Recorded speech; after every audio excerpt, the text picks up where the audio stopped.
തിരുവചനം തിരുവചനം. ഈശോ മിശിഹായ്ക്ക് സ്തുതിയായിരിക്കട്ടെ. പ്രിയപ്പെട്ട ദൈവജനമേ, നമ്മുടെ അനുദിന ജീവിതത്തിലെ ആത്മീയ വളർച്ചയ്ക്ക് അനുഗ്രഹപ്രദമാവുന്ന വളരെ ശക്തമായ ഒരു ദൈവവചനം പരിശുദ്ധാത്മാവ് ഈ ശുശ്രൂഷയിൽ പങ്കെടുക്കുന്ന നമുക്കെല്ലാവർക്കും സമ്മാനിക്കുകയാണ്. വിശുദ്ധ യോഹന്നാൻ്റെ 1-ാം ലേഖനം 4-ാം അധ്യായം 4-ാം തിരുവചനം. സാധിക്കുന്നവരൊക്കെ വിശുദ്ധ ഗ്രന്ഥം തുറക്കുന്നു. യോഹന്നാൻ്റെ ലേഖന ഭാഗം 3 ലേഖനങ്ങളുണ്ട്. അതിൽ 1-ാം ലേഖനം 4-ാം അധ്യായം 4-ാം തിരുവചനം വളരെ ശക്തമായ അഭിഷേകത്തിൻ്റെ ദൈവവചനമാണ്. നമുക്ക് ഒരുമിച്ച് വായിച്ച് ഈ അഭിഷേകം സ്വന്തമാക്കാം. വചനത്തിൽ ഇങ്ങനെ നമ്മൾ വായിക്കുന്നു: കുഞ്ഞുമക്കളെ, നിങ്ങൾ ദൈവത്തിൽ നിന്നുള്ളവരാണ്. നിങ്ങൾ വ്യാജ പ്രവാചകന്മാരെ കീഴ്പ്പെടുത്തിയിരിക്കുന്നു. എന്തെന്നാൽ നിങ്ങളുടെ ഉള്ളിലുള്ളവൻ ലോകത്തിലുള്ളവനേക്കാൾ വലിയവനാണ്. 1 John chapter 4 verse 4. Little children, you are from God and have conquered them, for the one who is in you is greater than the one who is in the world. പ്രിയപ്പെട്ടവരെ, നമ്മുടെ അനുദിന ജീവിതത്തിൽ അനുഗ്രഹപ്രദമായിട്ടുള്ള ശക്തമായ ദൈവവചനം യോഹന്നാൻ ശ്ലീഹ പഠിപ്പിക്കുകയാണ്. വളരെ പ്രധാനപ്പെട്ട 3 കാര്യങ്ങൾ. യോഹന്നാൻ ശ്ലീഹ ഒരു കുഞ്ഞുങ്ങളോട് സംസാരിക്കുന്നത് പോലെയാണ് പറയുന്നത്: കുഞ്ഞുമക്കളെ, ഈ ശുശ്രൂഷയിൽ പങ്കെടുക്കുന്ന ഓരോരുത്തരോടും, എത്ര പ്രായമുള്ള വ്യക്തിയാണെങ്കിലും, ജീവിതത്തിൻ്റെ അവസ്ഥ എത്ര ശോചനീയമാണെങ്കിലും, യോഹന്നാൻ ശ്ലീഹ എന്നെയും നിങ്ങളെയും വിളിക്കുകയാണ്: കുഞ്ഞുമക്കളെ. കുഞ്ഞുമക്കളെ, മക്കളെ ശ്രദ്ധിച്ച് കേൾക്കണം. 1-ാമത്തെ കാര്യം, നിങ്ങൾ ദൈവത്തിൽ നിന്നുള്ളവരാണ്. എന്താണ് പറയുന്നത്? നമ്മളെല്ലാവരും ദൈവത്തിൽ നിന്നുള്ളവരാണ്.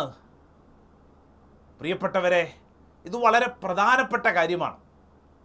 ജീവിതത്തിൽ ആരെങ്കിലും ഞാനൊരു അബദ്ധമാണ്, പരാജയമാണ്, ഞാൻ ഈ വീട്ടിൽ ജനിക്കേണ്ടതല്ല എന്ന് തുടങ്ങി നെഗറ്റീവായിട്ട് ജീവിതത്തെ കാണുന്നവരുണ്ടെങ്കിൽ, നിന്നോട് തന്നെ നീ പറയണം: ഞാനൊരു അബദ്ധമല്ല, പരാജയമല്ല, മറിച്ച് ഞാൻ ദൈവത്തിൽ നിന്ന് ജനിക്കപ്പെട്ട വ്യക്തിയാണ്, ഒരു പദ്ധതിയോടുകൂടിയാണ് ജനിച്ചിരിക്കുന്നത്. ഞാൻ ദൈവത്തിൽ നിന്നുള്ള വ്യക്തിയാണ്. സാധിക്കുമെങ്കിൽ ഈ വചനം കേട്ടുകൊണ്ടിരിക്കുമ്പോൾ സ്വയം പറയണം: yes, I am from God. ഞാൻ ദൈവത്തിൽ നിന്നുള്ള വ്യക്തിയാണ്, ദൈവത്തിൽ നിന്നുള്ള വ്യക്തിയാണ്. 2-ാമത്തെ കാര്യം, നിങ്ങൾ വ്യാജ പ്രവാചകന്മാരെ കീഴ്പ്പെടുത്തിയിരിക്കുന്നു. എന്ന് പറഞ്ഞാൽ നിങ്ങൾ തിന്മയെ കീഴ്പ്പെടുത്തിയിരിക്കുന്നു. കാരണം നിങ്ങൾ ദൈവത്തിൽ നിന്നുള്ളവരാണ്. നമ്മൾ അനുഭവിക്കുന്ന പ്രതിസന്ധികളെ വചനം പറയാണ്: നിങ്ങൾ കീഴ്പ്പെടുത്തിയിരിക്കുന്നു. ഇത് നിങ്ങൾ അനുഭവിക്കേണ്ട സമയമാണ്. തിന്മയ്ക്ക് മേൽ നമുക്ക് അധികാരമുണ്ട്. ആ അധികാരത്താൽ വചനം പഠിപ്പിക്കുകയാണ്: നിങ്ങൾ കീഴ്പ്പെടുത്തിയിരിക്കുന്നു. പലതരത്തിലുള്ള പ്രതിസന്ധിയിലൂടെ കടന്നു പോകുന്നവർ ഈ വചനം കേൾക്കുന്നുണ്ട്. ദയവ് ചെയ്ത് ഈ സമയം ഒന്ന് ശ്രദ്ധിക്കണേ. വചനം നിന്നോടാണ് പറയുന്നത്. എന്താ പറയുന്നത്? നിങ്ങൾ തിന്മയെ കീഴ്പ്പെടുത്തിയിരിക്കുന്നു. ഇത് വലിയൊരു ഉറപ്പാണ്. എന്നിട്ട് 3-ാമത്തെ വളരെ പ്രധാനപ്പെട്ട കാര്യം എന്തെന്നാൽ നിങ്ങളുടെ ഉള്ളിലുള്ളവൻ ലോകത്തിലുള്ളവനേക്കാൾ വലിയവനാണ്. നമ്മുടെ ഉള്ളിലുള്ളവൻ. അപ്പം ചോദ്യം, ആരാ എൻ്റെ ഉള്ളിലുള്ളത്? ആദ്യത്തെ വചനം പറഞ്ഞു നിങ്ങൾ ദൈവത്തിൽ നിന്നുള്ളവരാണ് എന്ന് പറഞ്ഞാൽ ദൈവ സാന്നിധ്യം, യേശു നമ്മുടെ ഉള്ളിലുണ്ട്. യേശു നമ്മുടെ ഉള്ളിലുണ്ട്. നമ്മുടെ ഉള്ളിലുള്ളവൻ ലോകത്തിലുള്ളവനേക്കാൾ. അപ്പം ചോദ്യം, ആരാ ലോകത്തിലുള്ളത്? ലോകത്തിൽ തിന്മ, സാത്താൻ. നിങ്ങളുടെ ഉള്ളിലുള്ളവൻ, എൻ്റെ ഉള്ളിലുള്ളവൻ ലോകത്തിലുള്ളവനേക്കാൾ വലിയവനാണ്. 3 പ്രധാനപ്പെട്ട കാര്യം യോഹന്നാൻ ഈ സമയം നമ്മൾ ഓരോരുത്തരെയും പഠിപ്പിക്കുകയാണ്. 1-ാമത്തെ കാര്യം, നമ്മൾ ദൈവത്തിൽ നിന്നുള്ളവരാണ്. 2-ാമത്തെ കാര്യം, തിന്മയെ കീഴ്പ്പെടുത്തിയിരിക്കുന്നു. 3, അതിൻ്റെ ഏറ്റവും വലിയ രഹസ്യം എന്താണ്? നമ്മുടെ ഉള്ളിലുള്ളവൻ ലോകത്തിലുള്ളവനേക്കാൾ വലിയവനാണ്. പ്രിയപ്പെട്ടവരെ, ഈ വചനം പഠിച്ചുകൊണ്ടിരിക്കുമ്പോൾ അനേകരുടെ ഉള്ളിൽ വ്യത്യസ്തങ്ങളായ ചിന്തകൾ കടന്നു വരുന്നുണ്ട്.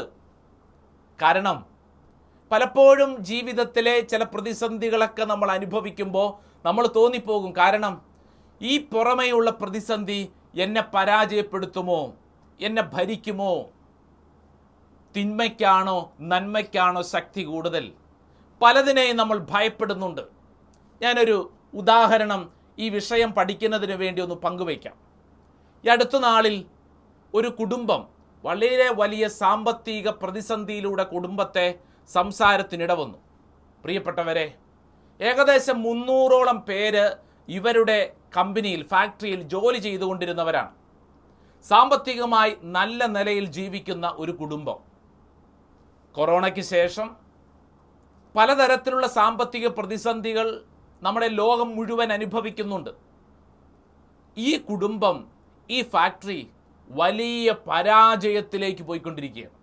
സാമ്പത്തികമായി വലിയ പ്രതിസന്ധി. 300 ജോലിക്കാരുണ്ടായിരുന്നു. എന്നാൽ ഈ കഴിഞ്ഞ നാളിൽ അവിടെ 75ഓളം പേരായിട്ട് ചുരുങ്ങി എന്ന് മാത്രമല്ല, ഈ ഫാക്ടറി അടച്ചു പൂട്ടേണ്ട ഗതികേടിലാണ്. സാമ്പത്തികമായി വലിയ ഞെരുക്കം. അങ്ങനെ ഇരിക്കെ ഇവർ പള്ളിയിൽ പോകുന്നവരാണ്, പ്രാർത്ഥിക്കുന്നവരൊക്കെയാണ്. അപ്പം അതുകൊണ്ട് ഒരു പ്രാർത്ഥിക്കുന്ന വ്യക്തിയെ ഇവരുടെ ഈ ഫാക്ടറിയിൽ കൊണ്ടുവന്നു പ്രാർത്ഥിപ്പിച്ചു. അപ്പോൾ ഈ പ്രാർത്ഥിക്കുന്ന വ്യക്തി പറഞ്ഞു, വലിയ ബന്ധനമാണ് ഞാൻ കാണുന്നത്. ആരോ നിങ്ങൾക്കെതിരെ എന്തോ ചെയ്തിട്ടുണ്ട്. ഉടനെ തന്നെ ഈ വീട്ടുകാർക്ക് ആകാംക്ഷയായി, എന്താണാവോ ചെയ്തത്? അവർ ചോദിച്ചു, എന്ത് ചെയ്തിരിക്കുന്നു? ആരോ നിങ്ങൾക്കെതിരെ കൂടോത്രം ചെയ്തിട്ടുണ്ട്. നിങ്ങളെ വിരിഞ്ഞ് മുറുക്കിയിട്ടിരിക്കുകയാണ്. രക്ഷപ്പെടാനാവാത്ത വിധം നിങ്ങളെ വിരിഞ്ഞ് മുറുക്കിയിട്ടിരിക്കുകയാണ്. ആരോ നിങ്ങൾക്കെതിരെ എന്തോ ചെയ്തിരിക്കുന്നു. പ്രിയപ്പെട്ടവരെ, ഇവരുടെ ഉറക്കം നഷ്ടപ്പെട്ടു. കഴിഞ്ഞ കുറേ ദിവസങ്ങളായിട്ട് ഈ കുടുംബം വലിയ നിരാശയിലും ദുഃഖത്തിലുമാണ്. 24 മണിക്കൂറും ഇവർ ചിന്തിക്കുന്നത് എന്താണെന്നറിയാവോ? ആരാണ് ഞങ്ങൾക്കെതിരെ എന്തോ ചെയ്തിരിക്കുന്നത്? രണ്ടാമത്തത്, ഈ കൂടോത്രം ഈ ഫാക്ടറിയിൽ ഇതെവിടെയാണ് വെച്ചിരിക്കുന്നത്? പ്രിയപ്പെട്ടവരെ, വലിയ ദുഃഖവും നിരാശയും. 24 മണിക്കൂറും ഈ കുടുംബം ചിന്തിക്കുന്നത് ഈ വിഷയമാണ്. അങ്ങനെ ഇരിക്കുകയാണ് ഒരു ധ്യാനകേന്ദ്രത്തിലെ വൈദികൻ എന്ന നിലയിൽ എന്നെ ഫോൺ ചെയ്തു. പരിചയമുണ്ട്. ഞാൻ ആ കുടുംബത്തോട് സംസാരിച്ചു കൊണ്ടിരിക്കുമ്പോൾ കുടുംബനാഥൻ പറഞ്ഞു, അച്ഛനൊന്ന് കണ്ണടച്ചിട്ടൊന്ന് പ്രാർത്ഥിച്ചേ, എന്നിട്ട് പറഞ്ഞേ, അച്ഛാ, ഞങ്ങൾക്കെതിരെ ആരാ ഇത് ചെയ്തത്? രണ്ടാമത്തെ കാര്യം, കൂടോത്രം വെച്ചിരിക്കുന്നത് എവിടെയാ? അച്ഛനൊന്ന് കണ്ണടച്ചിട്ടൊന്ന് പ്രാർത്ഥിച്ചേ.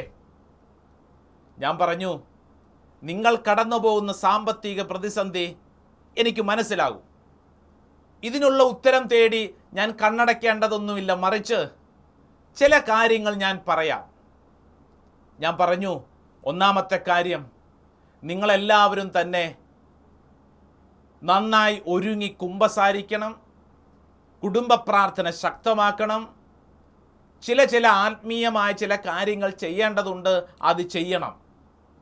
കാരണം ഇപ്പോൾ നിങ്ങൾ അനുഭവിക്കുന്ന ഈ പ്രതിസന്ധി, ഇത് നിങ്ങളുടെ കുടുംബത്തിനുള്ള വിശുദ്ധീകരണത്തിനുള്ള സമയമാണ്. ഞാനിത് പറഞ്ഞപ്പോൾ കുടുംബനാഥൻ എന്നോട് പറഞ്ഞു, അച്ഛാ, പള്ളിയിൽ പോകുന്നത്, കുമ്പസാരിക്കുന്നത്, കുർബാനയിൽ പങ്കെടുക്കുന്നത്, കുടുംബ പ്രാർത്ഥന, അതൊക്കെ പിന്നെ ആകട്ടെ അച്ഛാ. ഇപ്പോൾ അച്ഛൻ പറഞ്ഞേ, അച്ഛൻ പറ, ആരാണ് ഞങ്ങൾക്കെതിരെ ഇങ്ങനെ കൂടോത്രം ചെയ്തിരിക്കുന്നത്? ആരാണ് ഞങ്ങളെ നശിപ്പിക്കുന്നത്? ഇതാരോ ഞങ്ങൾക്കെതിരെ ചെയ്തൊരു പ്രവൃത്തിയാണ്. പ്രിയപ്പെട്ടവരെ, ഇതൊരു കൊച്ചുദാഹരണമായിട്ട് നിങ്ങളുടെ മുമ്പിൽ പങ്കുവയ്ക്കുമ്പോൾ, ഇത് ഒറ്റപ്പെട്ട സംഭവം അല്ലല്ലോ. കേട്ടുകൊണ്ടിരിക്കുന്ന അനേകരുടെ മനസ്സിൽ തത്തുല്യമായ അനേക സംഭവങ്ങൾ ഓർമ്മയിൽ വരുന്നുണ്ട്. ചുറ്റുവട്ടത്തുള്ള അയൽവാസികൾ ഞങ്ങൾക്കെതിരെ ഇങ്ങനെ ചെയ്തു, അവർ കൂടോത്രം ചെയ്തു, മന്ത്രവാദം ചെയ്തു, ആഭിചാര പ്രവൃത്തി ചെയ്തു എന്നിങ്ങനെ പലതരത്തിൽ ചിന്തിക്കുന്നവർ അനേകരുണ്ട്. വളരെ പ്രസക്തമായ ഒരു ചോദ്യം ഇവിടെ ഉന്നയിക്കുകയാണ്. ചോദ്യം എന്താണെന്നറിയാവോ? ദൈവത്തെ അത്രമാത്രം സ്നേഹിക്കുന്ന, പള്ളിയിൽ പോകുന്ന, അടിക്കടി കുമ്പസാരിക്കുന്ന, ആത്മീയ ശുശ്രൂഷ മേഖലയിലുള്ള വ്യക്തിക്ക് ഈ കൂടോത്രം, മന്ത്രവാദം ആരെങ്കിലും ചെയ്താൽ ഏൽക്കുമോ? അതാണ് ചോദ്യം. അതായത് പള്ളിയിൽ പോകുന്ന, പ്രാർത്ഥിക്കുന്ന, ദൈവവിചാരമുള്ള ഒരു വ്യക്തിക്കെതിരെ ആരെങ്കിലും എന്തെങ്കിലും ചെയ്തു കഴിഞ്ഞാൽ അത് ആ വ്യക്തിയേക്ക് ഏൽക്കുമോ? വിശുദ്ധ ഗ്രന്ഥം എന്തു പറയുന്നു? കത്തോലിക്ക സഭ എന്തു പറയുന്നു? പ്രിയപ്പെട്ടവരെ, ഇതാ നമ്മൾ പഠിച്ച വചനത്തിൻ്റെ ശക്തിയാണ് ഇതിൻ്റെ വെളിപ്പെടുത്തൽ. നിങ്ങളുടെ ഉള്ളിലുള്ളവൻ ലോകത്തിലുള്ളവനേക്കാൾ വലിയവനാണ്. നമ്മുടെ ഉള്ളിലുള്ളവൻ ആരാണ്? നമ്മുടെ ഉള്ളിലുള്ളവൻ യേശു നമ്മുടെ ഉള്ളിലുണ്ട്. തിന്മയ്ക്കുമേൽ സമ്പൂർണ്ണ അധികാരമുള്ള യേശു നമ്മുടെ ഉള്ളിലുണ്ട്. ആയതിനാൽ ഒരു തിന്മയും നിന്നെ സ്പർശിക്കുകയില്ല. നമ്മൾ ഈ വിഷയത്തെക്കുറിച്ച് പഠിച്ചുകൊണ്ടിരിക്കുമ്പോൾ ഒരു കാര്യം അറിയണം. ഇത് ഇന്നും ഇന്നലെയും തുടങ്ങിയ ചർച്ചയൊന്നുമല്ല. മന്ത്രവാദം, കൂടോത്രം, ആഭിചാര പ്രക്രിയ ഇന്നും ഇന്നലെയും തുടങ്ങിയതൊന്നുമല്ല. നമ്മുടെ ഈ ഭാരതത്തിൽ കണ്ടുപിടിച്ചൊന്നുമല്ല. മറിച്ച് ഇത് പണ്ട് മുതലുള്ളതാ. പഴയ നിയമത്തിൽ സംഖ്യയുടെ പുസ്തകം വായിച്ച് ധ്യാനിക്കാൻ, അതോടൊപ്പം തന്നെ തത്തുല്യമായ ഏതെങ്കിലും പ്രതിസന്ധിയിലൂടെ കടന്നു പോകുന്നവരുണ്ടെങ്കിൽ ക്ലെയിം ചെയ്ത് പ്രാർത്ഥിക്കാൻ കർത്താവ് സമ്മാനിക്കുന്നൊരു വചനാണ്. എഴുതി പഠിച്ചോണം. സംഖ്യയുടെ പുസ്തകം, ബുക്ക് ഓഫ് നമ്പേഴ്സ്, 23-ാം അധ്യായം 23-ാം തിരുവചനം. വചനം എന്താണെന്നറിയോ? യാക്കോബിന് ആഭിചാരം ഏൽക്കുകയില്ല, ഇസ്രായേലിനെതിരെ ക്ഷുദ്രവിദ്യ ഫലിക്കുകയുമില്ല. ഇത് വളരെ പ്രധാനപ്പെട്ട വചനമാണ്. Book of numbers chapter 23 verse 23. Surely there is no enchantment against Jacob, no divination against Israel. യാക്കോബിനെതിരെ ഒരു കാരണവശാലും ആഭിചാരം ഏൽക്കുകയില്ല. ആരാണ് യാക്കോബ്? ആരാണ് ഇസ്രായേൽ? ഒരു മന്ത്രവാദവും, ഒരു ക്ഷുദ്രവിദ്യയും, ഒരു കൂടോത്രവും, ഒരു ആഭിചാര പ്രവൃത്തിയും ഇസ്രായേലിനെ തൊടില്ല എന്ന് പറയുമ്പോൾ, വചനം വായിച്ചു കൊണ്ടിരിക്കുമ്പോൾ നീ ഓർക്കണം, ഞാനാണ് പുതിയ ഇസ്രായേൽ. ദേ, നീ ആരുമായിക്കൊള്ളട്ടെ, നീ ക്ലെയിം ചെയ്തുകൊള്ളൂ, നീയാണ് ഇസ്രായേൽ. നിന്നെ ഒരു കാരണവശാലും തിന്മ സ്പർശിക്കില്ല. ഇത് ദൈവം തന്നിരിക്കുന്ന വാക്കാ. ദൈവത്തോട് ചേർന്ന് നിൽക്കുന്ന വ്യക്തിക്ക് ദൈവവചനം നൽകുന്നൊരു സംരക്ഷണ വചനമാണ്. സാധിക്കുന്നവര് എഴുതി പഠിച്ചുകൊള്ളണം. യാക്കോബിന് ആഭിചാരം ഏൽക്കുകയില്ല, ഇസ്രായേലിനെതിരെ ക്ഷുദ്രവിദ്യ ഫലിക്കുകയുമില്ല. ഇത് ദൈവം നമുക്ക് നൽകുന്ന അനുഗ്രഹത്തിൻ്റെ വലിയ വലിയ ഒരു ഉറപ്പാണ്. പ്രിയപ്പെട്ട ദൈവജനമേ, ദാ പുതിയ നിയമത്തിലേക്ക് എത്തുമ്പോൾ യേശു നമ്മുടെ മുമ്പിൽ ഈ വിഷയത്തിന് കൃത്യം വ്യക്തമായ ഉത്തരം നൽകുന്നുണ്ട്. ലൂക്കാസ് വിശേഷം, ബൈബിൾ തുറന്നേ, ലൂക്കാസ് വിശേഷം 10-ാം അധ്യായം അതിൻ്റെ 19-ാം തിരുവചനം. Saint Luke's gospel chapter 10 verse 19. വചനം പറയുന്നു, ഇതാ പാമ്പുകളുടെയും തേളുകളുടെയും ശത്രുവിൻ്റെ സകല ശക്തികളുടെയും മീതെ ചവിട്ടി നടക്കാൻ നിങ്ങൾക്ക് ഞാൻ അധികാരം തന്നിരിക്കുന്നു, ഒന്നും നിങ്ങളെ ഉപദ്രവിക്കുകയില്ല. ഒന്നും നിങ്ങളെ ഉപദ്രവിക്കുകയില്ല. Saint Luke's gospel chapter 10 verse 19. See, I have given you authority to tread on snakes and scorpions and over all the power of the enemy, and nothing will hurt you. സകലത്തിൻ്റെയും മീതെ ചവിട്ടി നടക്കാൻ അധികാരം. ഇത് വളരെ പ്രധാനപ്പെട്ട കാര്യമാണ്. ഇപ്പം എന്താ സംഭവിക്കുന്നത്? ഈ പറഞ്ഞ കാര്യങ്ങളെല്ലാം, കൂടോത്രം, മന്ത്രവാദം, ക്ഷുദ്രവിദ്യ, ആരോ എനിക്കെതിരെ ചെയ്തു, ഇതെല്ലാം തലയ്ക്ക് മുകളിലാണ് ഇരിക്കുന്നത്. അവ നമ്മളെ ഭരിക്കുന്നു. ഈശോ എന്താ പറഞ്ഞിരിക്കുന്നത്? ഇവയെ ചവിട്ടി നടക്കാൻ എന്ന് പറഞ്ഞാൽ അവയ്ക്ക് മുകളിൽ നമുക്ക് അധികാരമുണ്ട്. പ്രിയപ്പെട്ടവരെ, ഈ അധികാരം നമ്മൾ ഉപയോഗിക്കണം. അതുകൊണ്ടാണ് നമ്മൾ യോഹന്നാൻ്റെ ലേഖനം, 1-ാം ലേഖനം 4-ാം അധ്യായം 4-ാം വചനത്തിൽ പഠിച്ചത്, ദാ കുഞ്ഞുമക്കളെ, നിങ്ങൾ ദൈവത്തിൽ നിന്നുള്ളവരാണ്. വ്യാജ പ്രവാചകന്മാരെ, തിന്മയെ നിങ്ങൾ കീഴ്പ്പെടുത്തിയിരിക്കുന്നു. എന്തെന്നാൽ നിങ്ങളുടെ ഉള്ളിലുള്ളവൻ ലോകത്തിനുള്ളവനേക്കാൾ വലിയവനാണ്. പ്രിയപ്പെട്ടവരെ, ഈ ആത്മീയ സത്യം നമ്മളെല്ലാവരും വിശ്വസിക്കണം. എന്ന് മാത്രമല്ല, അനുദിന ജീവിതത്തിൽ ഇത് പ്രാക്ടിക്കലായിട്ട് നമ്മൾ എക്സ്പീരിയൻസ് ചെയ്യണം.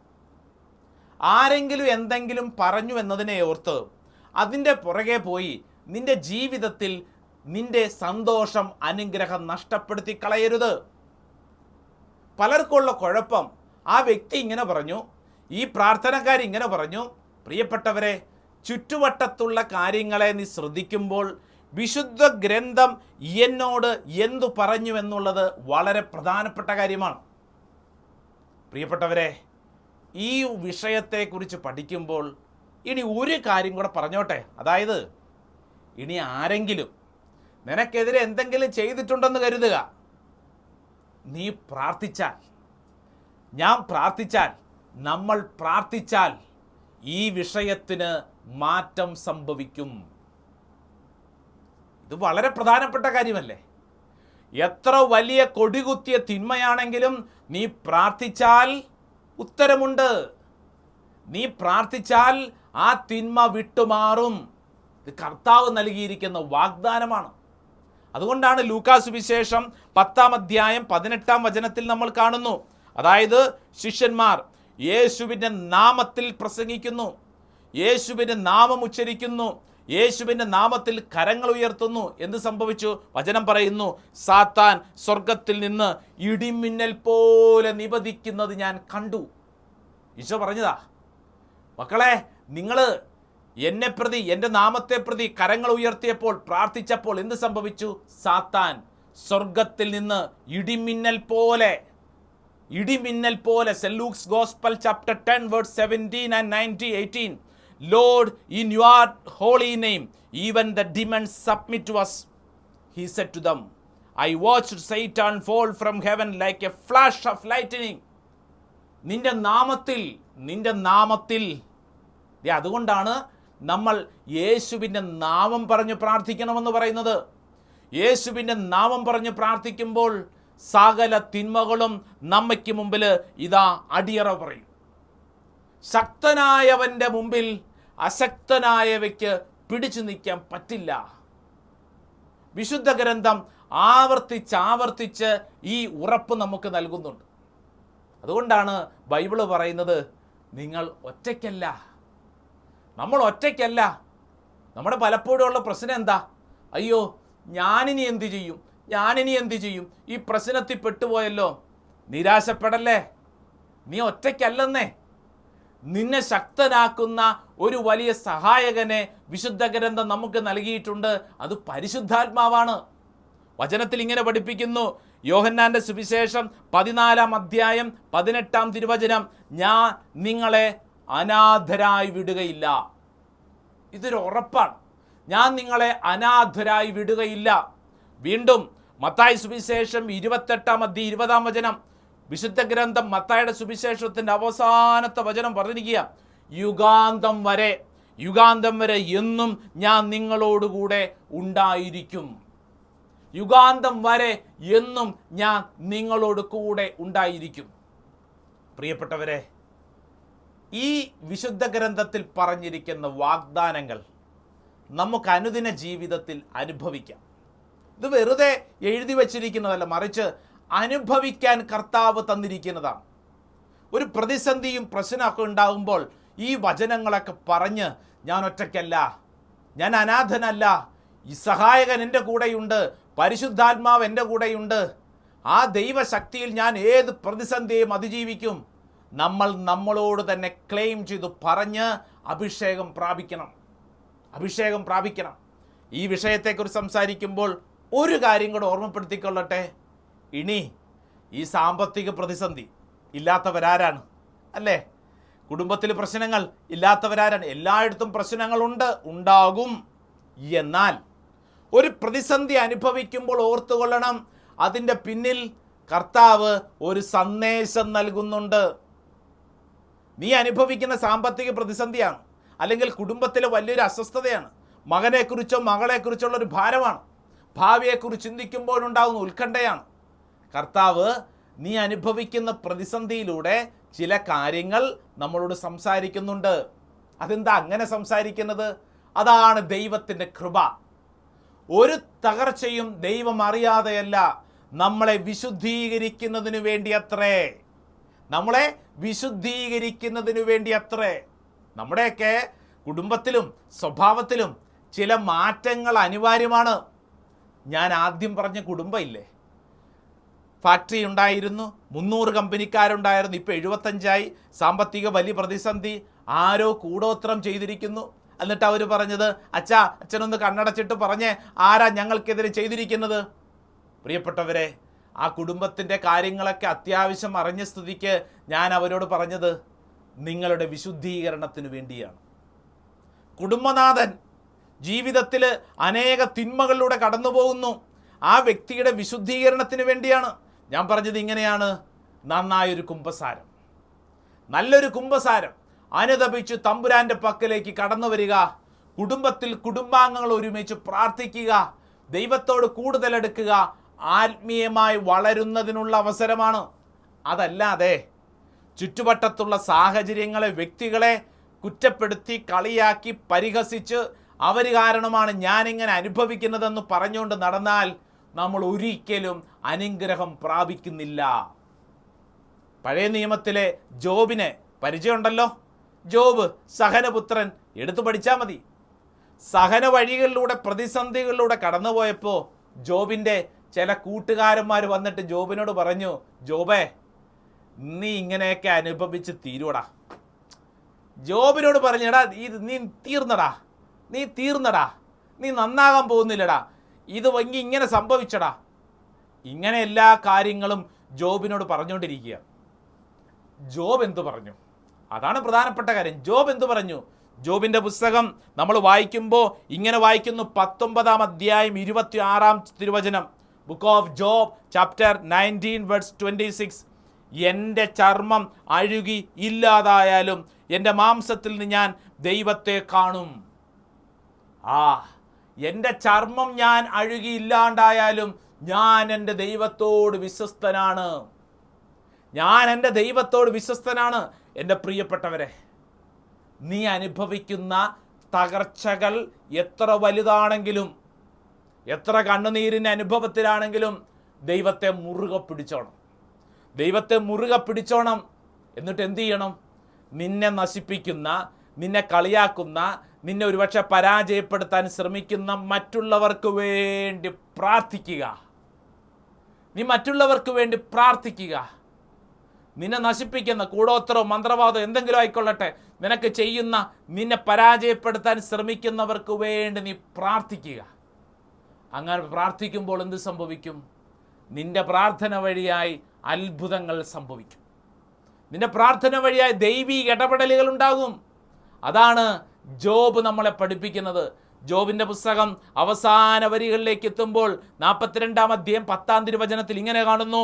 ജോബ് തൻ്റെ സ്നേഹിതന്മാർക്ക് വേണ്ടി പ്രാർത്ഥിച്ചപ്പോൾ അവനുണ്ടായിരുന്ന ഐശ്വര്യം കർത്താവ് തിരികെ കൊടുത്തു. ആർക്ക്? ജോബ് മറ്റുള്ളവർക്ക് വേണ്ടി പ്രാർത്ഥിച്ചപ്പോൾ ജോബിൻ്റെ ഐശ്വര്യം തിരികെ കൊടുത്തു. അടുത്തൊരു വചനം കൂടെയുണ്ട്, അവിടുന്ന് അത് ഇരട്ടിയാക്കി കൊടുത്തു. പ്രിയപ്പെട്ടവരെ, ഒരു തകർച്ച, ഒരു പരാജയം നിന്റെ കുടുംബത്തിലും വ്യക്തി ജീവിതത്തിലും അനുഭവിക്കുമ്പോൾ ആരോ എനിക്കെതിരായി ചെയ്ത പ്രവൃത്തിയുടെ ഫലമാണ് എന്നും പറഞ്ഞ് ആ വിഷയത്തെക്കുറിച്ച് ചിന്തിച്ചുകൊണ്ടിരിക്കും തോറും പിശാച് വിജയിക്കും. അതവൻ്റെ ടെക്നിക്കാണ്. നമ്മളെ ഭാരപ്പെടുത്തും, ഉറക്കം കളയും. അപ്പോൾ അവൻ വിജയിച്ചു. എന്നാൽ ഒരു ദൈവമകനും ദൈവമകളും ചെയ്യേണ്ട കാര്യം 1 യോഹന്നാൻ 4-ാം അധ്യായം 4-ാം തിരുവചനം. കുഞ്ഞുമക്കളെ നിങ്ങൾ ദൈവത്തിൽ നിന്നുള്ളവരാണ്. വ്യാജപ്രവാചകന്മാരെ നിങ്ങൾ ഇതാ തോൽപ്പിച്ചിരിക്കുന്നു. എന്തെന്നാൽ നിങ്ങളുടെ ഉള്ളിലുള്ളവൻ, എൻ്റെ ഉള്ളിലുള്ളവൻ, നമ്മുടെ ഉള്ളിലുള്ളവൻ ലോകത്തിനുള്ളവനേക്കാൾ വലിയവനാണ്. ഈ വളരെ മർമ്മപ്രധാനമായ ആത്മീയ സത്യം അനുദിന ജീവിതത്തിൽ പ്രഘോഷിക്കാം, മറ്റുള്ളവരോട് പറഞ്ഞു കൊടുക്കാം. ഒരു തിന്മയ്ക്ക് മുമ്പിലും നമ്മൾ പരാജയപ്പെടില്ല. കാരണം നമ്മൾ ദൈവത്തിൽ നിന്നുള്ളവരാണ്. നമ്മുടെ ഉള്ളിലുള്ളവൻ ലോകത്തിലുള്ള ശക്തിയെ പരാജയപ്പെടുത്തിയവനാണ്. ദൈവത്തിൻ്റെ ഈ വലിയ കൃപ അനുഭവിക്കാൻ ഇടവരട്ടെ എന്ന് പ്രാർത്ഥിക്കുന്നു. ആമേൻ.